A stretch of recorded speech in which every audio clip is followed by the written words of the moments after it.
मी माझं एक अवॉर्ड सुरू केला, मिक्ता नावाचं. मी समिट बरोबर मी तो फॉरेनला करतो. बरं, त्यात मी माझा सिनेमा घेत नाही हे मला इथे नमूद करावं असं वाटतं.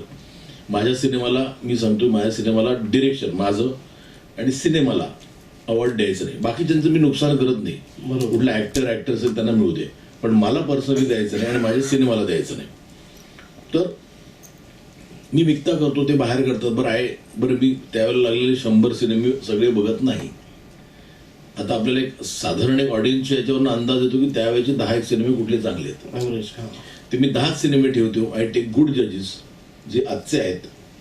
10 सिनेमे बघायला त्यांना प्रॉब्लेम येत नाही. नाटकं पण 10च दाखवतो त्यांना मी. सगळी नाटकं बघायची गरज नाही. 10 नाटकं चांगली असतील ते बघा. त्या 10 नाटकांचं 10 सिनेमाचं फेस्टिवल करतो मी तिथे. पण काय होतं, माझी कॅपॅसिटी तेवढी नाही. माझी कॅपॅसिटी मी साधारण 250-300 लोकांना घेऊन जाऊ शकतो फॉरेनला. स्पॉन्सर्स मिळत नाही. मी खूप गाळात आहे त्या अवॉर्ड फंक्शनमुळे. लोक खूप कौतुक करतात, पण मी त्यांना सांगतो माझा बँक बॅलन्स बघा. तुम्ही मला मूर्ख म्हणाल की का करतो हा. पण तरी मला असं वाटतं की कुठेतरी मराठी सिनेमाला एक काहीतरी कुठल्या तरी एक बाहेर नोटीस केलं तर ना. एक माजिदी नावाचा एक डायरेक्टर आहे इराणियन. तो आज त्याचा पिक्चर लागला की सगळे थांबतात फॉरेनला पण, हॉलिवूडवाले पण. कारण त्याच्या काही पिक्चरनी चिल्ड्रन ऑफ हेवननी खूप नाव कमावलं होतं. सडनली त्याला एक अवेअरनेस आलं. तसं एक मराठी सिनेमा एक विल मेक अ डिफरन्स. तर to cut a long story short, तर काय होतं, मी ज्यावेळेला 250-300 लोकांना नेतो तेव्हा माझ्या इंडस्ट्रीत साधारण 1000 लोक तरी असतील. तर 700 लोकांना कायम असं असतं की चला मला नेत नाही. कळलं. आता मी काय करतो, ज्यांना नॉमिनेशन आहे त्यांना नेतो. बरं, आपली जे काही रेग्युलर परफॉर्म करणार त्यांना नेतो.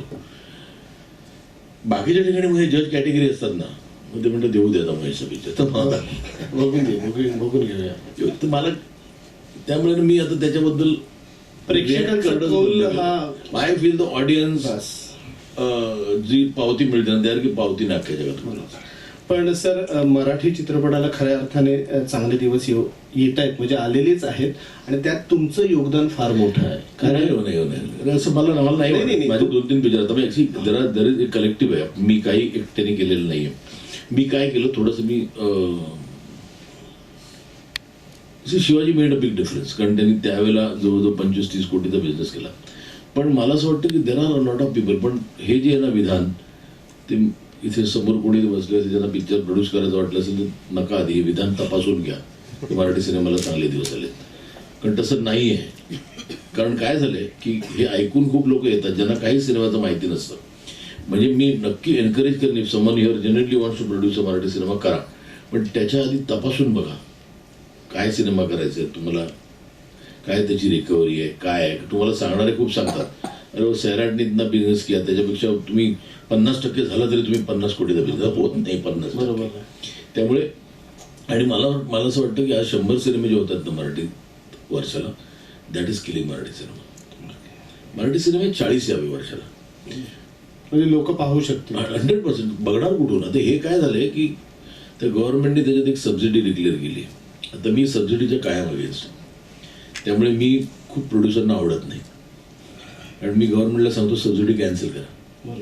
नाटकाला आणि सिनेमाला सबसिडी का देता, काय गरज आहे. कोणी तुम्हाला घरी डोक्यावर बंदूक ठेवून सांगितलं का सिनेमा करा? नाही. माझ्या इथे रस्त्यात भाजी विकणाऱ्या माणसाला उद्या भाजी विकायचा धंदा सुरू करा, त्याला देता का सबसिडी? एखादा कार्पेंटर आहे, तो बिचारा खूप मेहनतीने काम देतो, त्याला देता का सबसिडी?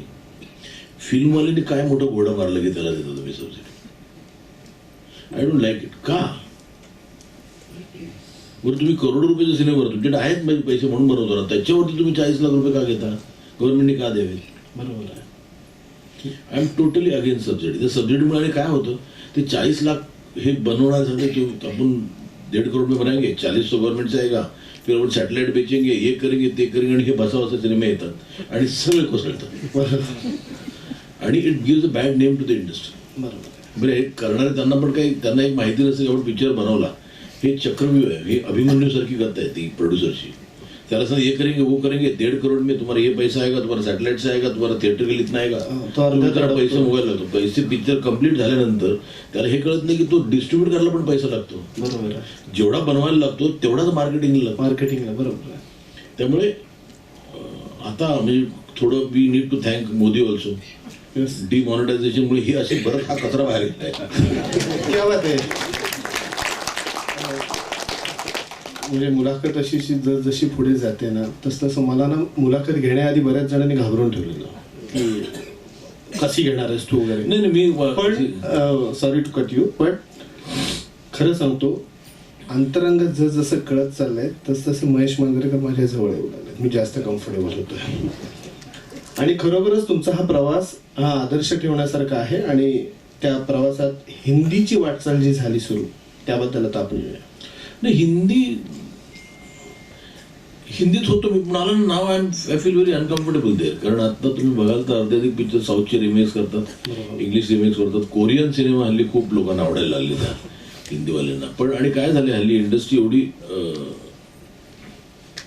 एक सगळे ते खान सोडले, एक अक्षय कुमार सोडला, तर बाकीचे सगळे पिक्चर एक अनसर्टन्टी आहे. अतिशय संवेदनशील आणि त्याची कथा बांधणी सारच काही, त्याबद्दल तुम्ही सविस्तर सांगावं सर. 88ला मला मुलगी झाली आणि तिचं नाव मी ठेवलं अश्वमी. 2 आजोबा आहेत ते, अश्विन आणि वामन, दोघे नव्हते.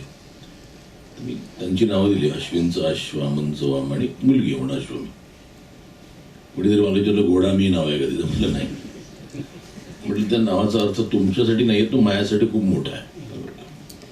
पण मी असंच एकदा बसलेलो घरी त्याकडे बघत, शी मेट नॉट बी 5-6 months, आणि मला असं लक्षात आलं की व्हॉट इज अर आयडेंटिटी, असा एक प्रश्न मला पडला. आणि मला माहिती होतं, मला ना लहानपणी कायम कन्फ्युजन असायचं. माझ्या आईचे नाव 2 का चारुलता आणि कमल, तिचं नाव कमल होतं, मी आधी चारुलता ठेवलं. मला कायम वाटायचं की काय why did my mom take 2 names, तेव्हा मला कळलं नव्हतं. पण नंतर कळलं की इथे आलं, सासरी आलं की एक नाव ठेवतात. म्हटलं मग नवऱ्याचं का नाही ठेवत, म्हणजे वाय आहे म्हणजे. तर मी म्हटलं मी हिला छान नाव दिलं अश्वमी, हिचं बदललं तर. ह्या ह्याच्यात मला एक थॉट तो गुंतत गेलो मी त्याच्यात. आणि माझ्या असं लक्षात आलं की तिचं काही म्हणून अस्तित्व असतं की नाही, तिचं एक नाव असतं. मग ती वडिलांचं नाव लावते, मग ती आडनाव लावते. पण ते पण खूप लिमिटेड पिरियडसाठी असतं. का असतं? नवरा तर मग नवऱ्याचं नाव, मग त्याचं आडनाव, मग मुलं झाली की तिचं, तिला काही आयडेंटिटीच नाही पुढे. बरोबर. तर मला ते थोडंसं वाईट वाटायला लागलं. म्हणजे नंतर मी असं विचार केला, कारण एकच रिलेशनशिप आहे जे 100% म्हणजे ज्याला प्रूफ लागत नाही, तो आईचं आणि त्या मुलाचं रिलेशन आहे. वडील म्हणजे तिने सांगितलं तर वडील, नाही सांगितलं तुम्ही नाही वडील. बरोबर. तेव्हा DNA टेस्ट बीच नव्हत्या.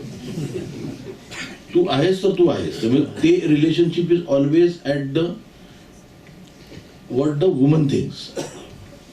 तर असं, त्यामुळे हा एक विषय घेतला की हा माणूस 28 वर्ष त्या मुलाला आपला म्हणून पाळत असतो.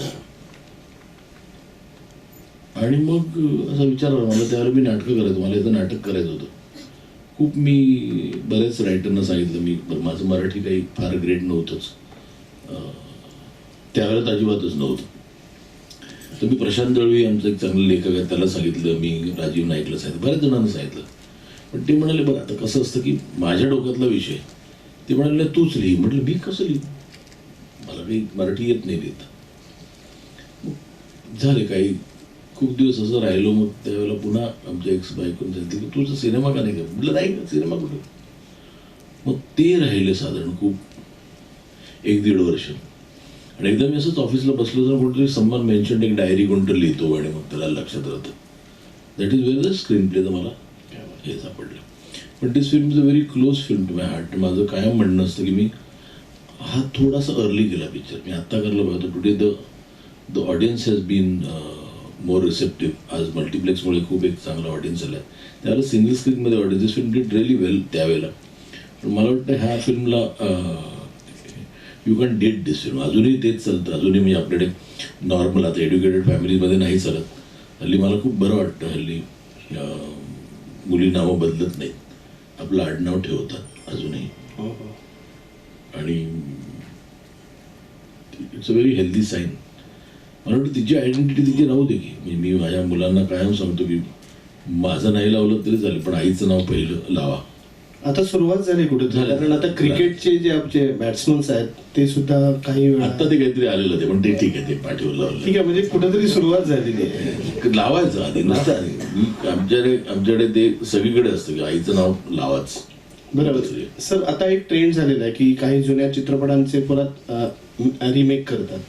तर आता जर तुम्हाला अशी संधी आली की म्हणजे तुमच्याच हातात आहे ती संधी, तर तुम्हाला वाटलं तर तुम्ही कोणता चित्रपट रिमेक कराल तुमचाच? माझा नाही मी सिनेमा रिमेक करणार, कारण काय असं माहिती ना, त्या सिनेमाच्या बद्दल तुम्हाला एक जी ती एनर्जी असते ना त्यावेळेला पहिल्यांदा ती तुम्ही रिक्रिएट करू शकत नाही. ओके. दुसऱ्याचं कराल, कारण तुम्ही या सिनेमामध्ये माझा विचार करून झालेला आहे, ह्याच्या पलीकडे मी जाऊन विचार करू शकत नाही. ओके.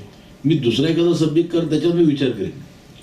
असं पण नाही की मी रिमेक मला करायला आवडणार नाही, आवडेल करायला, मला गॉडफादर करायला आवडेल की माझ्या पद्धतीने, पण माझा सिनेमा नाही करता येणार. ओके. कारण मी विचार करून झालाय त्याच्या, आणि मग मी आळस करेन की नाही आता याच्यावरती काय विचार करणार, तसं होत नाही. पण नक्कीच मला गॉडफादर करायला आवडेल, मला पाथेर पांचाली करायला आवडेल, मला खूप पिक्चर आहेत त्याचे जे वाटतं मला की परत रिव्हिजिट करायला आवडेल. कारण काय झालं, टेक्नॉलॉजी आज एवढी ॲडव्हान्स झाली की you can do that same subject ना, कंटेंट वाईज बेटर नाही पण technically you can be sir, आता एकंदरीत सर्वत्र असे जे अवॉर्ड फंक्शन्स असतात आणि अवॉर्ड्स मिळतात चित्रपटांना, मग त्याविषयी काही बोललं जातं. तर तुमच्या मते एक अवॉर्ड म्हणजे काय आहे? अवॉर्ड मी फार अवॉर्डला महत्त्व देत नाही. ओके. त्याचं कारण सांगतो मी. त्याला खूप कारण आहेत. एकतर अवॉर्ड जज करायला बसलेले लोक असतात ना, ते एक्सक्यूज मी पण फार टेक्निकली तयार नसतात. कारण सांगतो, तिकडे 50 पिक्चर बघायचे असतात. कोण बघणार आहे ते, ज्यांच्याकडे काम नाही ते, जे आता म्हणजे थोडंसं रिटायरमेंट घेतलेले असतात. समवेअर आय फील की ती तफावत राहतेच. आणि दुसरी गोष्ट, सक्सेसफुल फिल्मकडे यांचा बघण्याचा दृष्टिकोनच वेगळा असतो. त्यांना वाटतं तो पिक्चर चालला नाही त्याला बघू दे. म्हणजे मला लॉजिक कळत नाही. म्हणजे मी आता मी बियॉन्ड झालं, मी अवॉर्डचा विचारच करत नाही. आपल्याकडे कुठे आहे का की audience should decide which audience and those are the people who are seeing film day in and day out. They can decide कुठल्या फिल्मला अवॉर्ड मिळाला पाहिजे.